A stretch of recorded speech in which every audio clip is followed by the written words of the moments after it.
Good afternoon, students. Welcome to my channel, Shoma Easy to Solve. আজ আমি class 8-এর question থেকে 1.2টা solve করব। তোমরা যারা আমার চ্যানেলের নতুন সদস্য তারা আমার চ্যানেলটাকে সাবস্ক্রাইব করে দিও, আর যারা ইতিমধ্যে সাবস্ক্রাইব করে দিয়েছো তাদের অসংখ্য ধন্যবাদ। চলো একেতে কি বলেছে দেখে নিই। নিচের প্রত্যেকটি n-তম n ধনাত্মক পূর্ণ সংখ্যা সজ্জায় প্রয়োজনীয় কাঠির সংখ্যা লিখি। এখানে তিনটে ছবি দেওয়া আছে।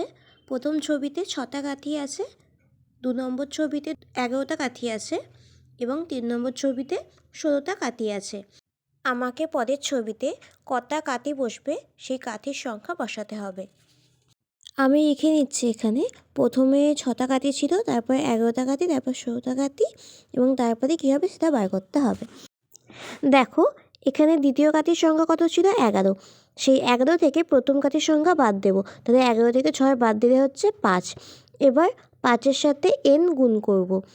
n মানে হচ্ছে কত নম্বরে আছে সেটা। এখানে প্রথম ছবিতে যেহেতু 1 নম্বরে, তাই আমি 1 গুণ করেছি। তার সাথে 1 যোগ হবে। 1 যোগ কী করে হবে? 5-এর সাথে কত যোগ করলে 6 হয়? 5-এর সাথে 1 যোগ করলে 6 হয়, তাই 5-এর সাথে 1 যোগ করলাম। 5 গুণ n যোগ 1 সমান দেখো 5 গুণ n এর মান হচ্ছে 1, যেহেতু প্রথম ছবিটার ক্ষেত্রে বার করছি। তারপর যোগ 1। 1 কেন হয়েছে? কেননা 5-এর সাথে 1 যোগ করলে 6 হচ্ছে, তাই যোগ 1। 5-এর সাথে 1 গুণ করলে 5 একে 5 যোগ 1, তাই 5-এর সাথে 1 যোগ করলে 6। পরেরটাও দেখো একইভাবে করছি, সূত্র যেমন 5n যোগ 1। এবার 5 বসিয়ে নিলাম, গুণ n এর জায়গায় 2 কেন বসালাম? কেননা সেকেন্ডের ছবিটার মান বার করছি তাই। তাহলে 5 গুণ 2 10, আর যোগ 1 করলে 10-এর সাথে 1 যোগ করলে 11। পরেরটাও একইভাবে করবো। দেখো 5n যোগ 1। এবার তাহলে 3 নম্বর ছবি যেহেতু, তাই 3 গুণ হবে। 5 গুণ 3 যোগ 1, 5 3-এ 15 যোগ 1, 15-এর সাথে 1 যোগ করে 16। তাই দেখো 6 পেলাম, প্রথমেটা 6 পেয়ে গেলাম, দ্বিতীয়টা 11 পেলাম, আর তৃতীয়টা 16 পেয়ে গেলাম। এবার পরেরটা দেখো করবো 5n যোগ 1। এখানে দেখো আমাকে এখানে যদি 4 বলা হতো, তাহলে আমি এখানে 5 গুণ 4 করে যোগ 1 করতাম। 5 4-এ 20 যোগ 1। কিন্তু এইভাবে করলে আমার অঙ্ক ঠিক হবে না, কেননা এখানে আমাকে n-তম সজ্জার কটা কাঠি রাখবে সেটা জানতে চেয়েছে। আমাকে n-তম সজ্জাটা যে 4 নম্বরতম সজ্জা সেটা কিন্তু বলে দেওয়া হয়নি। তাই আমি এখানে শুধু 5 গুণ n যোগ 1 এটাই করব। এটাই হবে আনসার, ঠিক আছে? এখানে যদি n এর মান বলে দেওয়া হতো তাহলে আমরা সেই সংখ্যাটা বসিয়ে গুণ করতাম। নেক্সট দেখো, এখানে প্রথমে কাঠের সংখ্যা বলেছে 7, তারপরে ছবির কাঠের সংখ্যা হচ্ছে 12, তারপরে 3 নম্বর ছবির কাঠের সংখ্যা হচ্ছে 17। আমাকে পরের কাঠের সংখ্যা বার করতে হবে। দেখো প্রথমে 12 থেকে 7 বাদ দিয়ে দেবো। 12 থেকে 7 বাদ দিলে হচ্ছে 5। এবারে আমরা সূত্রে ফেলে নেব। 5 গুণ n যোগ 5-এর সঙ্গে কত যোগ করলে 7 হবে? 5-এর সঙ্গে 2 যোগ করলে 7 হবে, তাই 5 গুণ n যোগ 2। তাহলে 5 গুণ n এর জায়গায় কী বসবে? যেহেতু প্রথম ছবির ক্ষেত্রে বার করছি, 1 নম্বর ছবির ক্ষেত্রে, তাই 1 গুণ হবে যোগ 2। 5 একে 5, 2 যোগ করলে 7। তাই দেখো প্রথমে কাঠের সংখ্যা 7 ছিল, আমার 7 বেরিয়ে গেল। পরেরটাও দেখো সেই একইভাবে করব। 5 গুণ n যোগ 2। এখানে 2 নম্বর ছবির ক্ষেত্রে বার করছি, তাই 5 গুণ n এর জায়গায় কত বসবে? 2 যোগ 2। 5 দুগুণে 10 যোগ 2, 10-এর সাথে 2 যোগ করলে 12। এবার দেখো 3 নম্বরটা করব। এখানে একই সূত্রই হবে। 5 গুণ n যোগ 2। এখানে 3 নম্বর ছবির ক্ষেত্রে বার করছি, তাই 3 গুণ হবে। 5 গুণ 3 যোগ 2, 5 3-এ 15, 2-এ 17। দেখো 17 পেয়ে গেলাম। এবার পরেরটা কী করবো? পরেরটা তাহলে আর আমি 4 নম্বর বা 5 নম্বর লিখবো না, যেহেতু আমাকে n-তম সজ্জা বলেছে। n-তম সজ্জা আমাকে কত নম্বরতম সজ্জা বলেনি, তাই 5 গুণ n যোগ 2 এটাই হচ্ছে আমাদের আনসার, ঠিক আছে? পরেরটা একইভাবে হবে। ওটা তোমাদের HW থাকলেও আমি দেখো 2-এরটা করাচ্ছি। 2-এতে বলা হয়েছে একটি সমবাহু ত্রিভুজের প্রতিটি বাহুর দৈর্ঘ্য 4y + 2 সেমি হলে ত্রিভুজটির পরিসীমা লিখি। দেখো একটি সমবাহু ত্রিভুজ এঁকে নিচ্ছি। সমবাহু ত্রিভুজ মানে হচ্ছে যার প্রতিটি বাহুর দৈর্ঘ্যই সমান। প্রতিটি বাহুর দৈর্ঘ্য বলা হয়েছে 4y + 2 সেমি। তাহলে দেখো এখানে প্রথমে লিখে নিচ্ছি, এখানে ত্রিভুজটির বাহুর দৈর্ঘ্য সমান, দৈর্ঘ্য হচ্ছে 4y + 2 সেমি। সুতরাং পরিসীমা সমান, পরিসীমা বার করার নিয়ম হচ্ছে 3 × বাহুর দৈর্ঘ্য। বাহু বলেছে 4y + 2 সেমি, তাই 3 × 4y + 2 সেমি। 3 × 4 = 12, y বসে গেল প্লাস 3 × 2 = 6, তাই 12y + 6 সেমি। এটাই আনসার। ঠিক আছে, 2-এর দাগেরটা হয়ে গেল। 3-এতে বলা হয়েছে একটি আয়তক্ষেত্রের দৈর্ঘ্য 8x + 3y সেমি এবং প্রস্থ 8x - 3y সেমি। এই আয়তকার ক্ষেত্রের ক্ষেত্রফল লিখি। করছি দেখো, আগে আয়তক্ষেত্রের দৈর্ঘ্য প্রস্থটা লিখে নেব। আয়তক্ষেত্রাকার ক্ষেত্রের দৈর্ঘ্য সমান 8x + 3y সেমি। আয়তক্ষেত্রাকার ক্ষেত্রের প্রস্থ হচ্ছে 8x - 3y সেমি। তাহলে আয়তক্ষেত্রাকার ক্ষেত্রের ক্ষেত্রফল সমান দৈর্ঘ্য গুণ প্রস্থ। দৈর্ঘ্য হচ্ছে 8x + 3y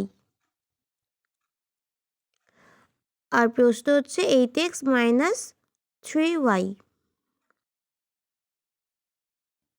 এবার দেখো 8xকে যদি a এবং 3yকে যদি b ধরা হয়, তাহলে এটা একটা ফর্মুলায় পড়ে যাচ্ছে, a² - b² ফর্মুলায় পড়ে যাচ্ছে। a² - b² এর ফর্মুলা কি? a + b × a - b। দেখো আমি লিখে নিচ্ছি, a² - b² হচ্ছে a + b × a - b। সূত্রানুযায়ী সমান, দেখো তাহলে হচ্ছে 8x এর হোল স্কোয়ার মাইনাস 3y এর হোল স্কোয়ার বর্গ সেমি সমান 64x² বিয়োগ 3 × 9 y², তাই 64x² - 9y² বর্গ সেমি। তাহলে আমি সুতরাং দিয়ে লিখে নিচ্ছি, দেখো ওই আয়তকার ক্ষেত্রের ক্ষেত্রফল সমান 64x² - 9y² বর্গ সেমি। তাহলে এটা হয়ে গেল। ঠিক আছে, এটাই আনসার। 4-তে দেখো বলেছে বর্গাকার ক্ষেত্রে একটি বাহুর দৈর্ঘ্য 3m - 4 মিটার হলে ক্ষেত্রফল কত হবে? m এর মাধ্যমে লিখি। m এর মান কত হলে এই বর্গক্ষেত্রের পরিসীমা 8 মিটার হবে হিসাব করে লিখি। দেখো আমরা সবাই জানি যে বর্গাকার ক্ষেত্রে 4টি বাহুর দৈর্ঘ্য সমান হয়। আমি ওটাই প্রথমে লিখে নিচ্ছি, বর্গাকার ক্ষেত্রে 4টি বাহুর দৈর্ঘ্য সমান। পাশে বর্গক্ষেত্রটা এঁকে নিচ্ছি, দেখো এটা একটা বর্গক্ষেত্র, এর চারিদিকে 4টি বাহু সমান। আমাকে বর্গাকার ক্ষেত্রের ক্ষেত্রফল জানতে চেয়েছে। ক্ষেত্রফল বার করার আগে আমি বাহুর দৈর্ঘ্য লিখে নেব। দেখো লিখছি, এখানে বর্গক্ষেত্রাকার ক্ষেত্রের বাহুর দৈর্ঘ্য সমান, বাহুর দৈর্ঘ্য ছিল 3m মাইনাস 4 মিটার। তাহলে বর্গক্ষেত্রের ক্ষেত্রফল সমান কী হবে? ক্ষেত্রফল বার করার নিয়ম হচ্ছে, বর্গক্ষেত্রের ক্ষেত্রে ক্ষেত্রফল বার করার নিয়ম হচ্ছে বাহু গুণ বাহু, বাহু গুণ বাহু। বাহু বলেছে 3m মাইনাস 4 মিটার। আমি লিখে নিচ্ছি, দেখো 3m minus 4 into 3m minus 4 equal to 3 3 9 m square, 3 4 12 minus 4 3 12, m বসে গেল, মাইনাসে মাইনাসে প্লাস, 4 4 16 বর্গ মিটার। দেখা একবার বলে দিই, 3 3 9 m স্কোয়ার মাইনাস 3 4 12, আর এমটা বসে যাবে, বসানো হয়নি, মাইনাস 4 3 12 আর m, মাইনাসে মাইনাসে প্লাস 16 বর্গ মিটার। এবার দেখো 9m স্কোয়ার মাইনাসে মাইনাসে প্লাস হয়ে যাবে, তাই 12m মাইনাস 12m প্লাস 16 বর্গ মিটার।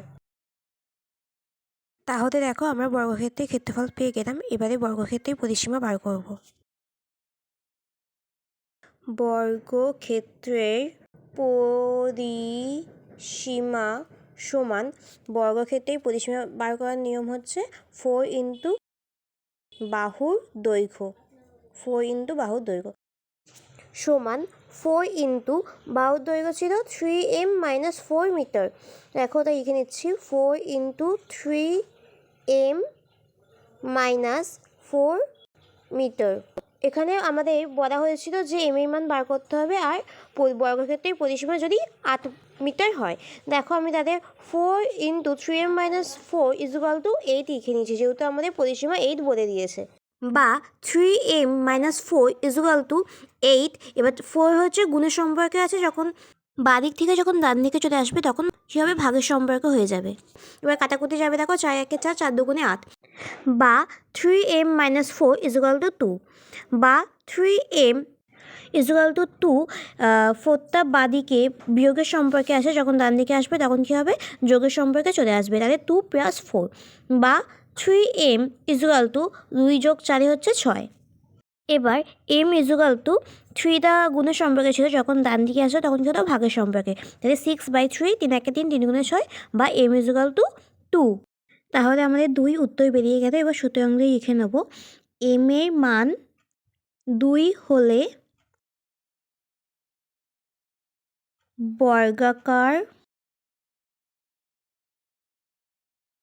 ক্ষেত্রটির পরিসীমা 8 মিটার হবে। দাঁড়ি আনসার। ভিডিওটা যদি ভালো লেগে থাকে তাহলে লাইক করো, কমেন্ট করো এবং সাবস্ক্রাইব করো।